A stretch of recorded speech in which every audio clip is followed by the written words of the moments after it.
कर्मों का चक्र बहुत पुरानी बात है। एक बार लक्ष्मी जी और सरस्वती जी में विवाद छिड़ गया। लक्ष्मी जी बोली, मेरे आशीर्वाद के आगे भला कर्मों को क्या अस्ति है कि परंतु सरस्वती जी अपने बात पर अड़ी थी कि हर एक को पिछले कर्मों का फल भोगना ही पड़ता है। दोनों में बहस छिड़ गई और अंत में लक्ष्मी जी ने कहा, हम दोनों चलकर लक्ष्मी के मंदिर में मूर्ति के पीछे छिप जाओ और वहाँ जो कोई भी धन की इच्छा लेकर सबसे पहले आएगा उसको मैं अपनी इच्छा अनुसार धन दूंगी।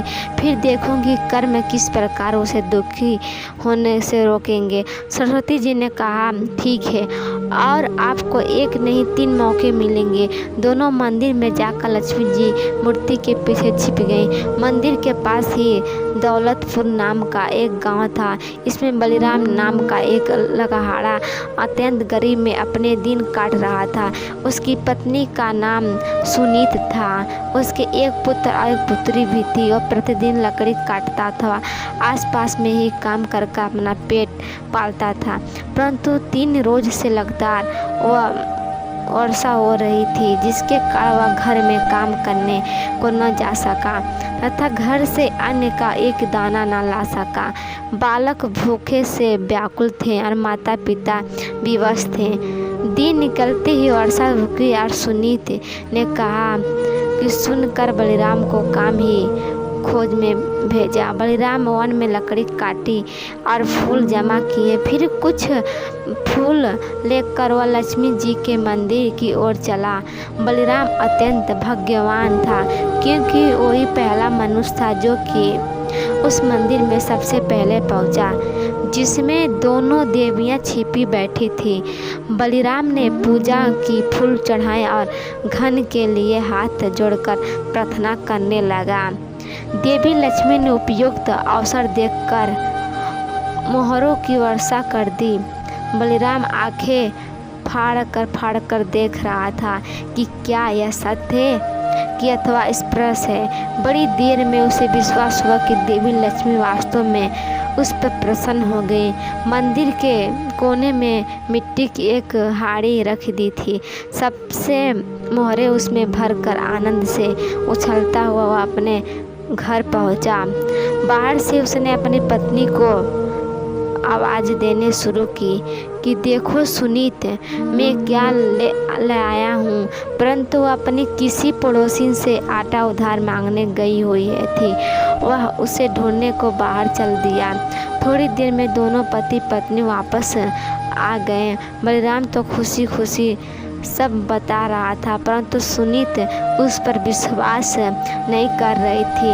घर में आकर दोनों ने देखा कि हाड़ी में मोहरे तो क्या एक भी सिर्फ भी नहीं है। बलिराम कटे फड़े के भांति गिर पड़ा और सुनीत उसे गालियाँ सुनाने लगी। अब वह बोलती कि क्या चुप पड़ा है। अगले दिन प्रातः काल वह फिर देवी के मंदिर पहुंचा। लक्ष्मी सोच रही थी कि बलिराम अब धनी हो गया है, अतः बहुत सारी सामग्री लाकर पूजा करेगा। परंतु बलिराम ने रो रो कर सारी कथा सुनाई।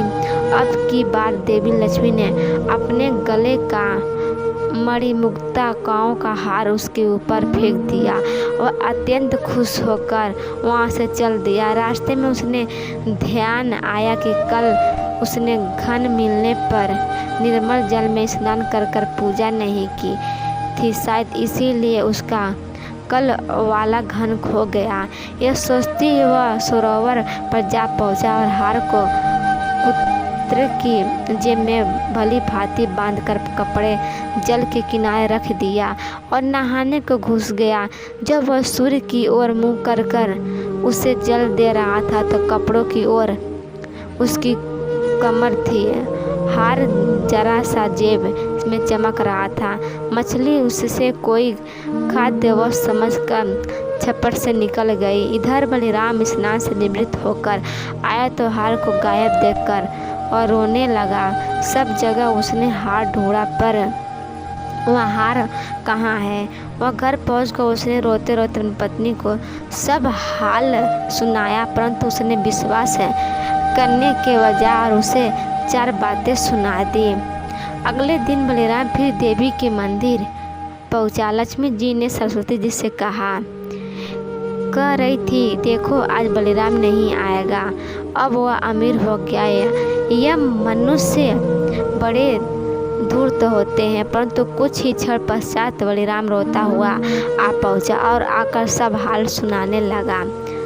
देवी लक्ष्मी देवी सरस्वती से कहने लगी कि यह मनुष्य बड़ा मूर्ख मालूम होता है। सरस्वती जी बोली, मूर्ख नहीं है, इसके बुरे कर्मों का चक्र अभी समाप्त नहीं हुआ है। लक्ष्मी जी ने चिढ़कर फिर बोली, कर्म चक्र अच्छा, अभी बार इसको बड़ा कीमत एक छोटा सा पत्थर दूंगी, देखो इसे कौन लेता है। ऐसा कहकर उन्होंने एक छोटा मूल्यवान पत्थर उसके आगे फेंक दिया। बलिराम ने उसे तुरंत उठा लिया और आँख फाड़ कर देखने लगा। अब उसे मिट्टी से दबाए घर की ओर भागा। उसने सुनीत के पास पहुंचने की जल्दी थी। आधे रास्ते आकर वह मिट्टी खोलकर देखने लगा कि कहीं अमूल्य पत्थर हाथ में से गायब तो नहीं हो गया। पत्थर लाल लाल चमकते देखकर एक झील उसे खाने की वस्तु समझकर उससे एक ही झपट में छीन कर ले गई। अब तो बलिराम सर पीट कर रह गया। उसने घर जाकर अपने पत्नी को कुछ न बताया, चुपचाप जाकर लेट गया। उससे ऐसा लेटा देखकर सुनीत का हृदय भर गया तथा उसने खोए हुए धन के लिए सत्वान देने लगी। अगले दिन वह मंदिर न जाकर मजदूरी करने को चल गया, क्योंकि सुनीत की ऐसी ही इच्छा थी कि उधर मंदिर में देवी लक्ष्मी कहने लगी, अब बलिराम जरूर लखपति हो गया होगा, भला वह अब यहाँ क्यों आएगा। परंतु सरस्वती बोली, नहीं बहन, ऐसा नहीं हुआ है। वह अभी उतना ही गरीब है और शाम को उसके पूरे कर्मों का प्रभाव समाप्त होगा, तब अवश्य ही लखपति बनेगा। शाम को बलिराम को 8 आने मिले। उससे वह आटा, नमक, तेल तथा मछली आदि खरीद कर घर चला। उसकी पत्नी तथा बच्चे यह सब देखकर अत्यंत प्रसन्न हुए। पत्नी ने घर में जाकर भोजन की तैयारी शुरू की और वह कुल्हाड़ी लेकर लकड़ी लेने चला। भाग्यवश उस वृक्ष की डालों को काटने लगा जिसमें उस चील का घोंसला था तथा वह मूल्यवान पत्थर उसमें रखा था। उसको देखने ही खुशी के मारे लकड़ी और कुल्हाड़ी सब छोड़कर घर की ओर भागा।